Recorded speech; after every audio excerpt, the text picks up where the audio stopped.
एक question number अगर 10 देखें ना, तो 10 भी बिल्कुल ऐसा ही है जैसे हम लोगों ने क्वेश्चन नंबर 11 को सॉल्व किया, जैसे हम लोगों ने क्वेश्चन नंबर 12 को सॉल्व किया, या जैसे हम लोगों ने क्वेश्चन नंबर 7 को सॉल्व किया। लेकिन इसमें ना एक छोटा सा ट्विस्ट है, बस वो ट्विस्ट आपको मैं बता देता हूँ, बाकी काम आपने खुद कर लेना है। ट्विस्ट ये है कि आपको यहाँ पे बताया गया है जो अवेलेबिलिटी है किसी भी डिपार्टमेंट की, वो आपसे कहा गया है डिपार्टमेंट ए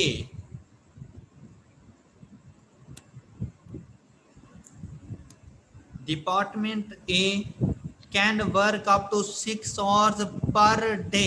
तो अवेलेबिलिटी बेटा पर डे बताई गई है कि एक दिन में डिपार्टमेंट ए 6 आवर्स काम कर सकता है, और department B can work up to 7.5 hours per day. तो डिपार्टमेंट बी एक दिन के अंदर 7.5 आवर्स काम कर सकता है।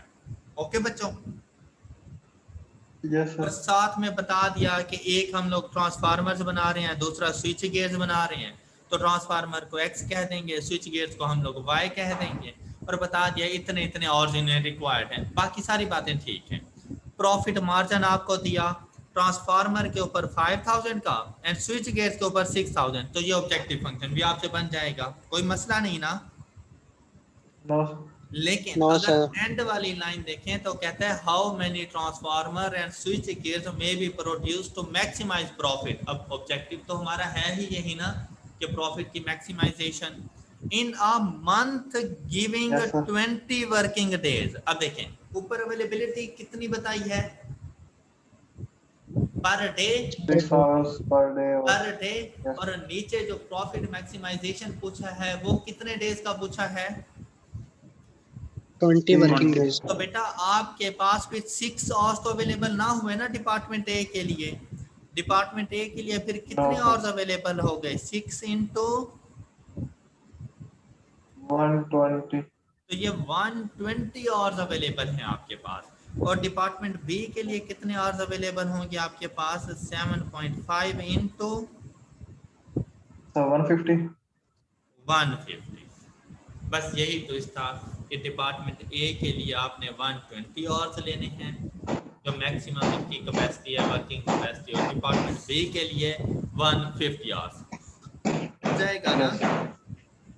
यस सर, हो जाएगा। चलें, अब आते हैं जरा क्वेश्चन नंबर 8। बहुत इजी है, लेकिन चलें जल्दी से डिस्कस कर लेते हैं। पढ़ें जल्दी से, क्वेश्चन पढ़ें और एक मतलब जरा ट्राई करें, आप लोग ट्राई करें।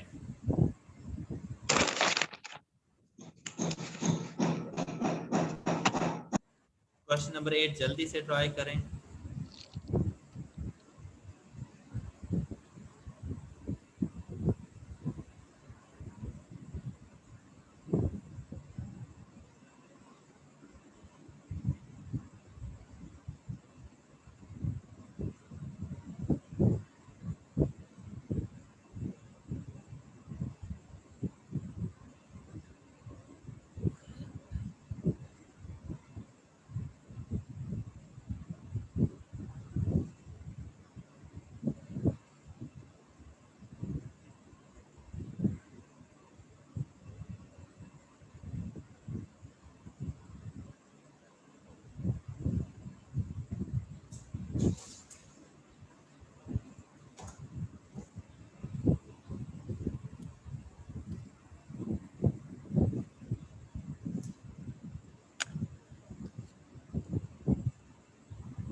वर्क अप टू का मतलब होता है कि बस हम इतना काम कर सकते हैं।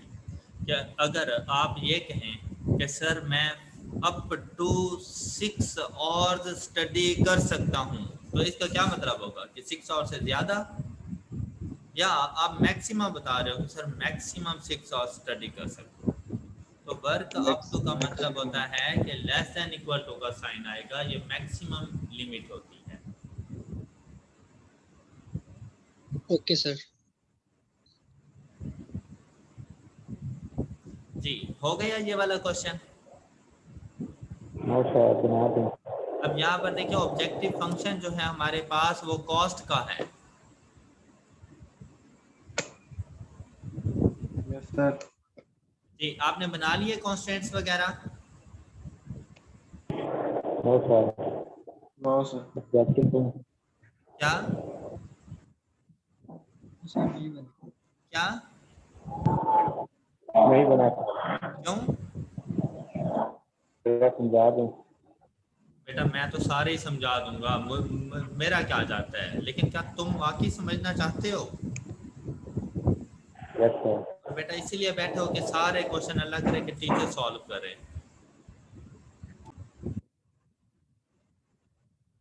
Product A and product B, question number 8 के कॉन्स्टेंट्स। व्हाइट बोर्ड शेयर है आप लोगों के साथ? Yes sir. अच्छा, अब पहला जो कॉन्स्टेंट है वो है विटामिन सी का, और कहते हैं आपने दो प्रोडक्ट्स को इस तरह से मिक्स करना है कि इनमें विटामिन सी कम से कम 180 होने चाहिए, एटलीस्ट 180। एटलीस्ट का वर्ड यूज Yes, कर रहा था ना, तो कम से कम 180 से क्या मुराद है कि भाई 180 से कम नहीं होना चाहिए, 180 से ज्यादा हो सकते हैं, तो इसलिए इसके साथ ग्रेटर देन इक्वल टू का साइन। और साथ में आपसे कहा कि भाई जो प्रोडक्ट ए है उसमें 5 यूनिट्स ऑफ विटामिन सी होते हैं और प्रोडक्ट बी में 8 यूनिट्स ऑफ विटामिन सी होते हैं, तो हम इसे लिखेंगे 5x plus 8y greater than equal to 180। Clear हो गया? फर्स्ट कॉन्स्टेंट क्लियर है आप लोगों को? Yes sir. Yes sir. Next weight के ऊपर है कि उसका जो वेट हो वो 30 केजी से ज्यादा नहीं होना चाहिए। उसने कहा है कि दोनों प्रोडक्ट्स का जो वेट हो वो 30 केजी से ज्यादा नहीं होना चाहिए, तो आपने कहा x plus Y less than equal to 30। बस आपके कॉन्स्टेंट्स कंप्लीट हो चुके हैं, और साथ में कॉस्ट का फंक्शन 3x प्लस 6y, ये आपका कॉस्ट मिनिमाइजेशन ऑब्जेक्टिव फंक्शन हो। क्लियर है बच्चों? Question number 8। Yes sir. Yes sir. एक किसी की नहीं समझ लगी थी, इसमें ख्याल से कुछ कर। क्या क्या कहा अरे है? ये दूसरी इनइक्वालिटी की भाई समझ माइक ऑफ कर लें काइंडली। कौन कौन माइक ऑफ कर ले? मैं कर लूं? नहीं नहीं सर, जिस तरफ शोर हो रहा है। ये साइम है, साइम की तरफ हो रहे हैं।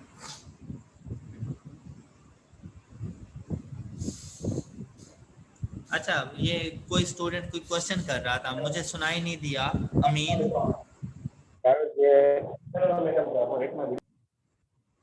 मुझे अभी भी नहीं पता चला। अरे ये दूसरी इनइक्वालिटी की समझ लगी थी, इसमें ख्याल से पूछा था मैंने, थोड़ा रिपीट कर दें।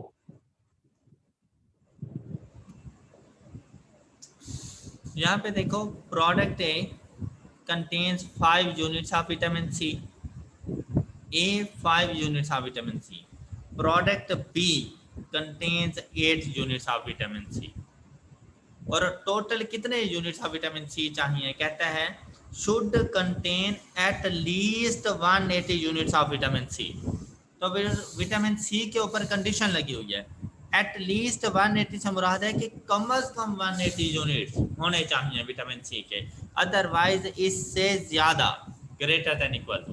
तो बेटा जहां पर एट लीस्ट आ जाए वहां पर ग्रेटर देन इक्वल टू का साइन, और जहां पे एट मोस्ट आ जाए वहां पर लेस देन इक्वल टू का साइन। अब ये प्रोडक्ट ए कंसीडर कर लो, ये प्रोडक्ट बी। प्रोडक्ट ए में 5 यूनिट्स विटामिन सी के हैं, प्रोडक्ट बी में 8 यूनिट्स हैं।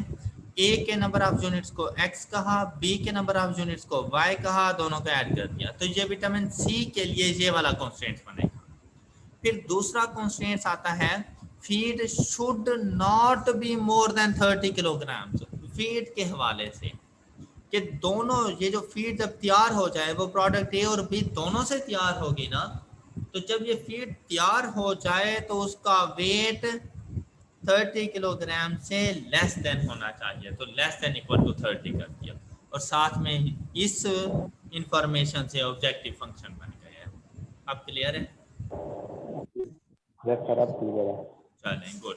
अच्छा बेटा, ये जो क्वेश्चन नंबर 9 है हमारे पास, या नेक्स्ट जो क्वेश्चन अभी मैंने आपके साथ डिस्कस नहीं किए 13, 14, 15, तो 14 तो आप कर लेंगे, 14 में ऐसा कोई इशू नहीं है, लेकिन ये 13 है, 15 है, ये ना मैं आप लोगों के साथ डिस्कस करूँगा, तब आप लोगों को इनकी समझ आएगी।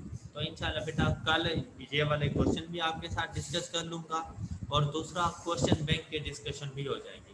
तो आप लोगों ने क्वेश्चन बैंक मतलब आपकी जो स्टडी टेक्स्ट में चैप्टर 7 के बाद जो सेल्फ टेस्ट है आपने उसको सॉल्व कर लेना है। Okay okay sir. Yes sir. चलें, ओके बच्चों, अपना बहुत सारा ख्याल रखिएगा, कल मिलते हैं, अल्लाह हाफिज़। अल्लाह हाफिज़।